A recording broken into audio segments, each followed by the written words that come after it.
Breaking news చూస్తున్నాం. Telangana CM Revanth Reddy ఢిల్లీకి చేరుకున్నారు.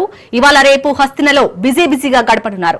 పర్యటనలో భాగంగా ఏఐసీసీ అగ్ర నాయకులను కాసేపట్లో రేవంత్ కలవనున్నారు. అటు పలువురు కేంద్ర మంత్రుల అపాయింట్మెంట్లను తెలంగాణ సీఎంఓ కోరింది. ఈ పర్యటనలో భాగంగా పలు రాష్ట్ర ప్రాజెక్టులకు సంబంధించి నిధులు మంజూరు చేయాలని కేంద్ర మంత్రులను కోరనున్నారు. వీలును బట్టి పార్టీ పెద్దలను కూడా కలిసే అవకాశం ఉందని తెలుస్తోంది. తిరిగి ఆయన రేపు రాత్రికి హైదరాబాద్ చేరుకుంటారని సమాచారం.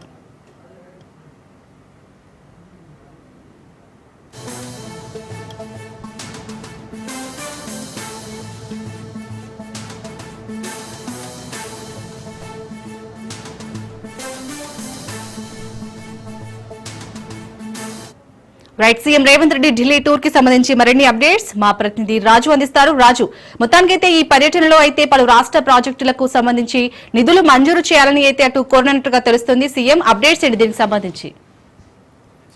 తెలంగాణ సీఎం రేవంత్ రెడ్డి 2 రోజుల పర్యటనలో భాగంగా ఢిల్లీ బయలుదేరి వెళ్లారు. ఇవాళ ఉదయం ఆయన తెలంగాణలోని శంషాబాద్ ఎయిర్పోర్ట్ నుంచి నేరుగా ఢిల్లీ బయలుదేరి వెళ్లారు. ఢిల్లీలో ఆయన 2 రోజుల పాటు స్టే చేయబోతా ఉన్నారు. వివిధ తెలంగాణలోని ఇటీవల తలపెట్టినటువంటి పలు అభివృద్ధి ప్రాజెక్టులకు సంబంధించి కూడా నిధుల సమీకరించేందుకు అటు కేంద్ర ప్రభుత్వ మద్దతు కోరేందుకు కూడా ఈ పర్యటన ఉపయోగపడనున్నట్లు రాష్ట్ర సర్కార్ చెప్తా ఉంది. ఇప్పటికే అటు మెట్రో విస్తరణలో భాగంగా ఫేజ్ 2 మెట్రో విస్తరణకు సంబంధించి కూడా ఇప్పటికే నిధులను కోరుతూ కూడా అటు కేంద్ర పట్టణాభివృద్ధి శాఖ మంత్రిగా ఉన్నటువంటి మనోహర్ లాల్ ఖట్టర్తో పలుమార్లు భేటీ అయ్యారు. మరోసారి కూడా ఆయనకు వినతి పత్రం అందజేసి ఆ యొక్క డిపిఆర్ను కూడా ఇప్పటికే రాష్ట్ర ప్రభుత్వం సిద్ధం చేసి కేంద్రానికి పంపిన నేపథ్యంలో దాన్ని ఆమోదించాలనేటటువంటిది కూడా సీఎం రేవంత్ రెడ్డి కోరనున్నారు. మరోవైపు అటు హైదరాబాద్ నడిబొడ్డున పారుతున్నటువంటి మూసీ ప్రాజెక్టు పునర్జీవానికి సంబంధించి కూడా అటు గంగా నది ప్రక్షాళనలో ఏ విధమైనటువంటి సహాయాన్ని కేంద్ర ప్రభుత్వం అందించిందో అదే తరహాలో తెలంగాణలో ముఖ్యంగా హైదరాబాద్లో ఉన్నటువంటి మూసీ నది పునర్జీవానికి సంబంధించి కూడా ఆ ప్రాజెక్టుకు అనుమతించాలి. అదేవిధంగా ఆ యొక్క మూసీ పునర్జీవ ప్రాజెక్టులో అభివృద్ధికి సంబంధించి పర్యాటక ప్రాంతంగా మార్చేందుకు తెలంగాణ రాష్ట్ర ప్రభుత్వం కసరత్తు చేస్తూ ఉంది. అందుకు సంబంధించి కూడా కేంద్రం సహకరించి నిధులను అందజేయాలనేటటువంటిది కూడా ఆయన ప్రతిపాదించనున్నారు. మరోవైపు కీలకమైనటువంటి మరో అభివృద్ధి ప్రాజెక్టుగా ఉన్నటువంటి తెలంగాణలో ప్రధానంగా అటు హైదరాబాదు మణిహారంగా ఉండబోతా ఉన్నటువంటి ఈ యొక్క ఆర్ఆర్ఆర్ రీజనల్ రింగ్ రోడ్డు సంబంధించి కూడా ఇప్పటికే పలుసార్లు కేంద్ర మంత్రులను కలిసి విన్నవించుకోవడం జరిగింది.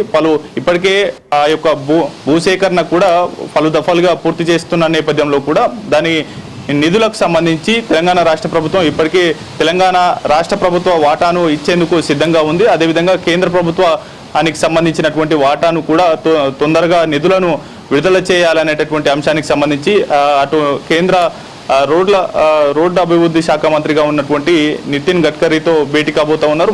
మరోవైపు ప్రస్తుతం అటు కీలకంగా వ్యవసాయానికి సంబంధించి ఇప్పుడిప్పుడే నాట్లు వేస్తున్న తెలంగాణలో రైతాంగం ఇప్పుడిప్పుడే నాట్లు వేస్తున్న నేపథ్యంలో కూడా విపరీతమైనటువంటి అటు ఎరువుల కొరత వాటితో పాటుగానే యూరియా కొరత తెలంగాణలో ఏర్పడుతున్న నేపథ్యంలో కూడా కేంద్ర మంత్రిగా ఉన్నటువంటి జేపీ నడ్డాతో ఆయన భేటీ కానున్నారు. ఈ యూరియా కొరత అంశానికి సంబంధించి కూడా సీఎం రేవంత్ రెడ్డి ప్రస్తావించేటటువంటి అవకాశం ఉంది. ప్రధానంగా అటు కేంద్ర మంత్రులు తెలంగాణ అభివృద్ధితో పాటుగానే తెలంగాణలో ప్రస్తుతం ఉన్నటువంటి ఎరువుల కొరత, అదేవిధంగా మెట్రో విస్తరణ, రీజనల్ రింగ్ రోడ్ అనుమతులు, వీటితో పాటుగానే మూసీ పునర్జీవానికి సంబంధించినటువంటి ప్రాజెక్టుల అనుమతుల కోసం కూడా సీఎం రేవంత్ రెడ్డి ఢిల్లీ పర్యటన చేపడతా ఉన్నారు. వీటితో పాటుగానే ఈ కేంద్ర మంత్రులతో వరుసగా ఈ భేటీలో ముగిసిన తర్వాత ఏఐసీసీ పెద్దలతో సీఎం రేవంత్ రెడ్డి భేటీ కాబోతా ఉన్నారు.